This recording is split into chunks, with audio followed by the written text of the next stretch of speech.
kedatangan bintang tamu yang sangat-sangat Masya Allah sekali ya. Beliau ini boleh nih langsung aja diperkenalkan diri. Hai, jadi aku Mirabel, biasa dipanggil Mimi. Dan aku dipandu sama host yang tidak kalah luar biasanya ya. Waduh, aku namanya Ratna ya teman-teman. Boleh panggil aja Ratna. Aku dari staf Litbang. Kalau Tete dari mana nih? Aku dari komisi sekarang ya. Sekarang tuh aku di komisi 4 DPO. Cuma dulu aku juga bagian dari Litbang ya. Betul sekali. Bukan bagian ya, beliau pemimpinnya Litbang nih. Dari Litbang juga. Makanya udah lama banget nggak ada di iPhone. Temu kangen ya guys. Ya. Nah, jadi ngomong-ngomong tentang kangen ya. Jadi kita tuh bakal ngebahas tentang relationship nih Teh. Karena kan kita di kampus nih ya.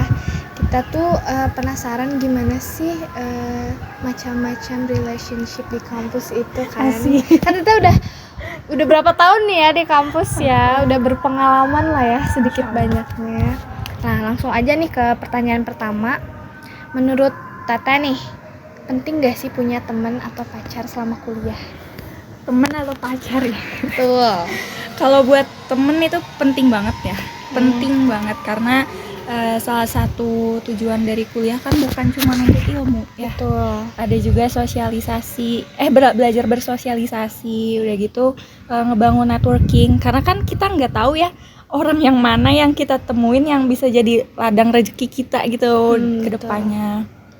Intinya ya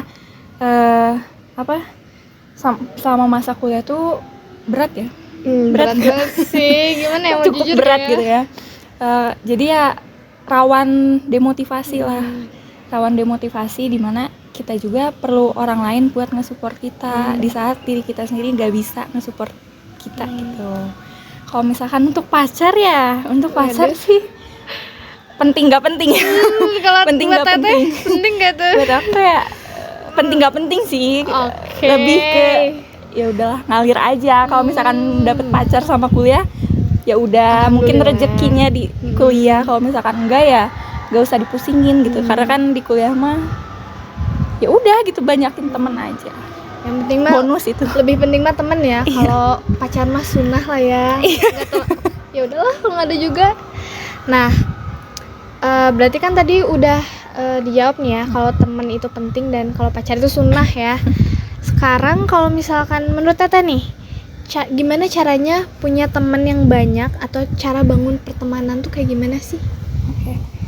Kalau menurut aku cara punya banyak teman itu join organisasi, kayak join himpunan baik di jurusan, fakultas atau bahkan universitas gitu ya, yang lebih gede, atau bahkan di luar kampus itu lebih bagus lagi, lebih gede lagi tuh lingkarannya. Terus join UKM atau enggak workshop ya, sekarang kan banyak banget kan di IG tuh berseliweran kayak zaman-zamannya workshopnya waktu dulu sih kayaknya nggak sebanyak ini ya.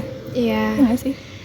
Kayak kalau contoh organisasi atau UKM atau kegiatan yang Teteh lakuin apa tuh? Kalau aku organisasi di kampus sih cuma satu ya, di si Imaksi aja nih, di Imaksi, tapi alhamdulillahnya lanjut ke atas terus nih, kayak tahun pertama A, tahun kedua B, apa tuh A, B, C. Jadi aku 2 tahun berturut-turut ini di Litbang, terus sekarang nih di DPO di Komisi 4 dan membawahi Litbang juga. Oh, jadi tetap lah ya. Iya, tetap pengabdi untuk Litbang. Bahkan sekarang pun ya masih terlitbang. Udah gitu kalau UKM mungkin ada PPBS. Sekarang PPBS sudah termasuk UKM ya. Nanti Ratna kan tahun depan ya. Amin ya Allah, amin, doain ya teman-teman. Aduh, kok jadi bahas aku ini. Gitu. Terus apalagi ya, UKM banyak sih kalau kan olahraga gitu kan, kayak golf, terus ada basket dan lain-lain gitu. Cuma tergantung hobi kalian ya. Boleh kalau untuk teman-teman yang masih mahasiswa baru tuh join UKM teman-teman. Jadi kalian nggak nolep kalau bahasanya ya. Dan ini kalau misalkan kita join kayak organisasi UKM gitu, intinya jangan menutup diri. jangan menutup diri buat berteman dengan siapapun. Yang penting kita tahu personal boundaries kita tuh segimana, dan sisanya ya ngalir aja. Bener banget. Gitu. Iya, jadi kalau misalkan percuma ya menurut aku kalau misalkan kita ikut banyak-banyak UKM atau kegiatan juga kalau kitanya menutup diri. Soalnya pertemanan itu dibangunnya kan dari diri kita sendiri ya, dari kita yang pengen membangun hal itu gitu. Nah, oke, kita lanjut ke pertanyaan selanjutnya. Menurut Teteh, toxic relationship baik pertemanan atau pacaran lah ya, itu sengaruh itu nggak ke kehidupan perkuliahan? Iya, ngaruh banget, soalnya namanya aja kan udah toxic gitu ya. Kayak ngaruh, jadi bikin kita nggak fokus, overthinking. Betul. Terus apalagi ya, pokoknya penyakit Gen Z gitu kan disebutin tuh di situ. Pokoknya ngeganggu banget lah.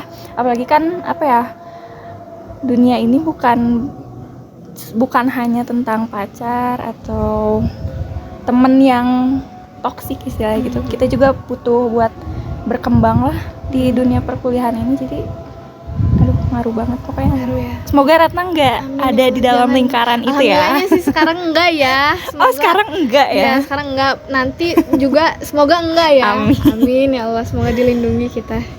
Nah, tadi kan Teta bilang kalau pertemanan toksik itu ngaruh ya. Nah, gimana sih caranya keluar dari lingkaran pertemanan yang toksik kayak gitu? Oke. Buat teman-teman yang mungkin udah terlanjur ada di lingkaran pertemanan kayak gitu. Kalau menurut aku, ini aku bukannya menggurui gitu ya, tapi sharing pengalaman pribadi aja. Enggak sih. Sharing pengalaman yang pernah aku dapet aja gitu. Yang pertama, kalau misalkan pengen keluar nih, yang penting kita itu harus peka dulu, guys.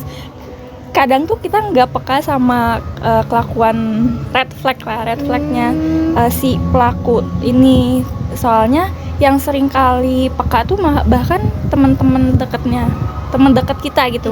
Kayak ya istilahnya apa ya, kalau misalkan orang lagi jatuh cinta itu kayak buta gitu, tutup mata, tutup telinga. Orang ngomong gini, orang ngomong gitu, pasti bilangnya itu mah emang orangnya udah kayak gitu. Kan kayak males gitu kan. Terus yang apa? Jadi kita harus nyadar dulu ya sebelumnya ya. Kalau itu tuh red flag dan itu tuh toxic. Kalau percuma nggak sih kalau gimana kita mau keluar kalau kitanya juga nggak nyadar. Begitu.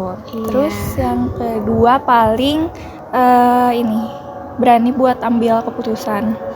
Soalnya kan kadang kita kalau mau ngambil keputusan mikir kayak misalkan ini punya pacar, mikir aduh takut misalkan kita bilang putus nih ke dia, taunya kita nggak dapet yang lebih baik, atau takutnya kita jadi yang nyesel atau gitu.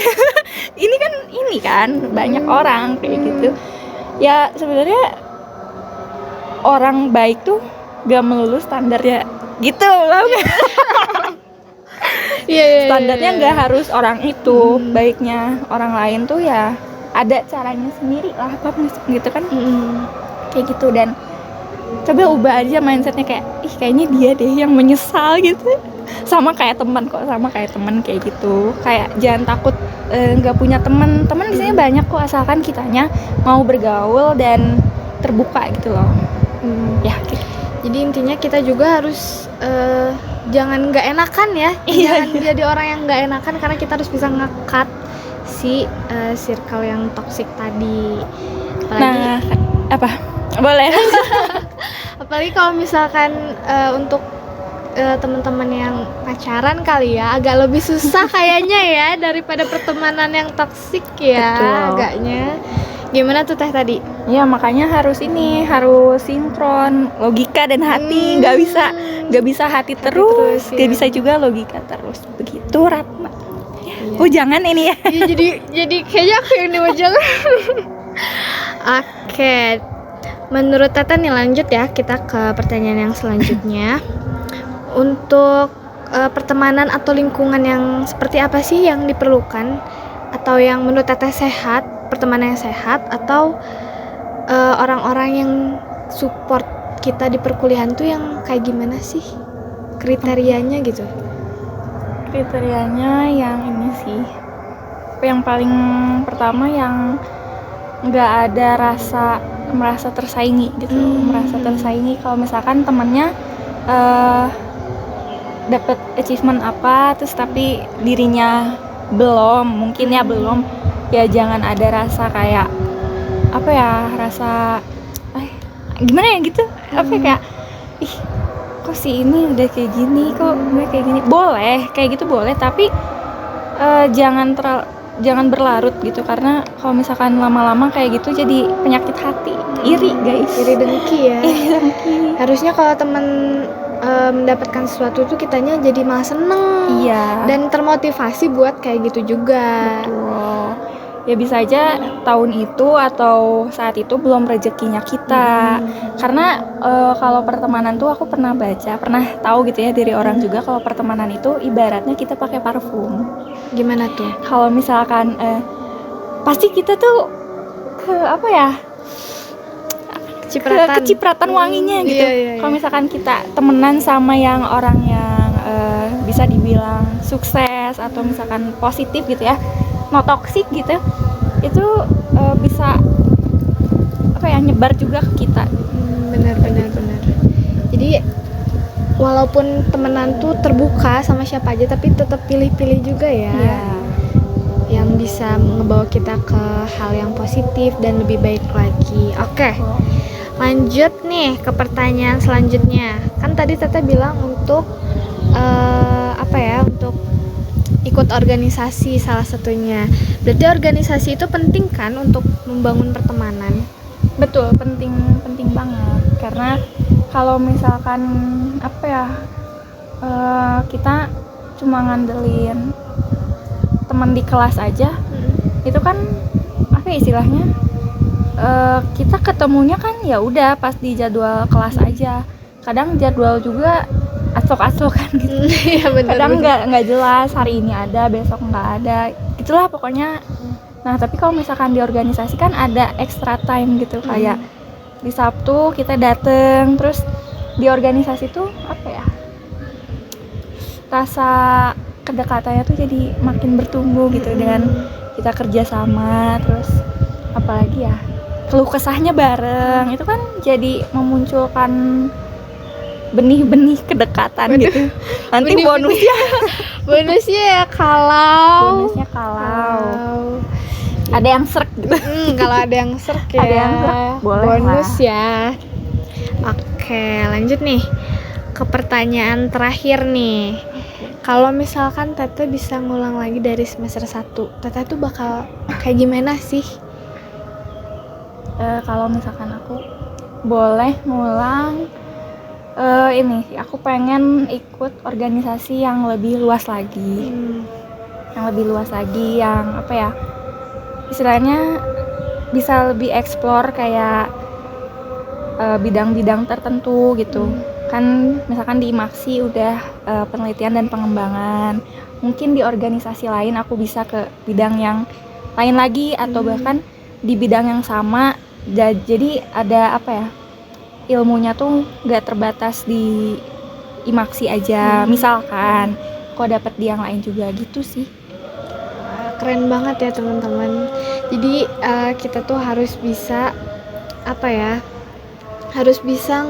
nyari pengalaman di organisasi lain, karena tadi kalau organisasi itu penting banget untuk kita membangun pertemanan, karena pertemanan yang baik itu bakal membawa kita ke kesuksesan di masa yang akan datang juga. Mantap Masya Allah. Oke, sekian nih, udah selesai ya kita tadi ngobrol-ngobrolnya. Mungkin masih banyak ya yang pengen kita ngobrolin sebenarnya, cuman karena terbatas episode ya, bukan terbatas waktu, terbatas episode. Mungkin nanti kalian bakal lihat lagi Teh Mimi dan aku mungkin di lain episode, mungkin litbang yang selanjutnya ya, yang akan melanjutkan episode selanjutnya, karena ini episode terakhir Teh. Oh iya. Ditutup oleh Teh Mimi, penutupan ini akhiran. Insyaallah semoga iCast berikutnya bisa lebih berkembang lagi ya, bisa lebih dikenal sama masyarakat luas. Amin. Nanti biar kayak ini, kayak Apa tuh? apa sih kalau yang Dedi Jadi Corbuzier. bukan ya, bukan buka pintu. Oh, close the door.